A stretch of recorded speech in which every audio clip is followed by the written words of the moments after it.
Spell card Monster Reborn is basically what Monster Reborn always wanted to be. A quick play spell. I mean, realistically, there's so many normal spells that would benefit from that quick play upgrade, such as Soul Release, Regeki, Duster, etc. But whatever, today I'm just here to talk about how spell card Monster Reborn can heavily benefit your strategy. Before I go into the pros, I at least want to cover the cons because there's not that many. So the card is once per turn, even though you can only activate one per turn. And also the monster that you revive cannot declare an attack nor activate its effect during the turn it is special summoned very specifically. This means that its continuous effects are always active, and it can attack or activate its effect starting next turn. I think you've guessed it, but this card kind of behaves similarly to like the triple tactic thrust into Artifact Sanctum package in the Malice Mirror match. Let's just say you get hit by something like Artifact Lancia, you can use spell card Monster Reborn to revive back your opponent's Artifact Lancia, and then on your opponent's draw phase or standby you can use it, and then your opponent's under Lancia. Naturally, you can do the same thing with Chaos Hunter, but it's less relevant because, well, first of all, you're gonna have to send it to the graveyard, and second of all, Dark the Dark Charmer can also just revive back Chaos Hunter. Spell card Monster Reborn shines going second in applications where cards like Bestials, for example, wouldn't work too well. For example, if my opponent tries to revive back White Binder from the graveyard with GWC, or using like the March Hero, for example, I can chain spell card Monster Reborn and just summon it on my field. It would make absolutely no sense to Bestial there because it would really just give my opponent exactly what he's asking for. So not only am I hurting my opponent by obviously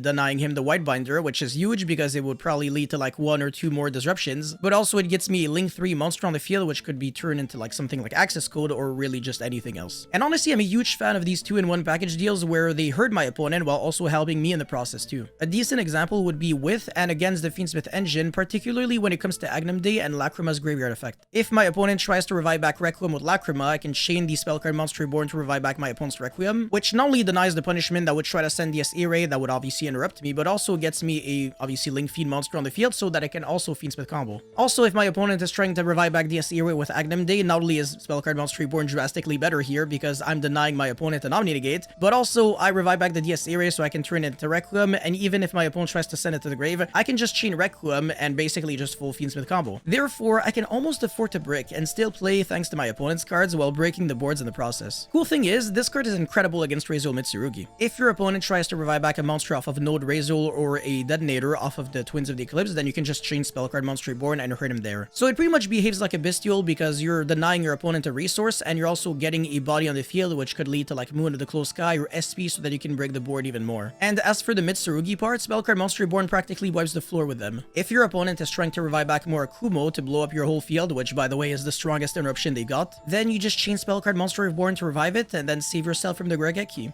And also, you'll have more Akumo on your field so that on your opponent's turn, you can start ripping cards from their hand every single turn. Again, Bestials and DD Crow work well here, but if your deck is vulnerable to Lancia, you're really just adding more collateral damage. Spell card Monster Reborn diversifies your options in a robust way where this is not an issue. And also, worst case scenario, this card is always an extender going first. If you draw 2 copies of it going first, you can use the first one on your own monsters to keep playing the game, and then you just use the second one on your opponent's turn as an interruption. So honestly, the majority of the time, the drawbacks are kind of fine. Also, unlike Bestials, you really don't care about their attribute whatsoever. And with this card, you can keep reviving back Lancia over and over against your opponent, so once you draw it once, or even when your opponent draws it, you can use your opponent's Lancia even. So yeah, great against Razul, Mitsurugi, Fiendsmith, Malice, the list goes on. But I basically just listed every single best deck in Yu-Gi-Oh! Right now, so if you were not convinced before, I hope you are now. Anyways, that's pretty much all I had for this quick little review of spell card Monster Reborn. Thank you guys so much for watching, and don't forget to like and subscribe. And let me know how you feel about this amazing tech card in the comment section below. Do you like it? Have you ever played with it, or are you considering it? I want to know in the comment section. Thank you so much for watching, like I said, and I'll see you guys very soon. Peace.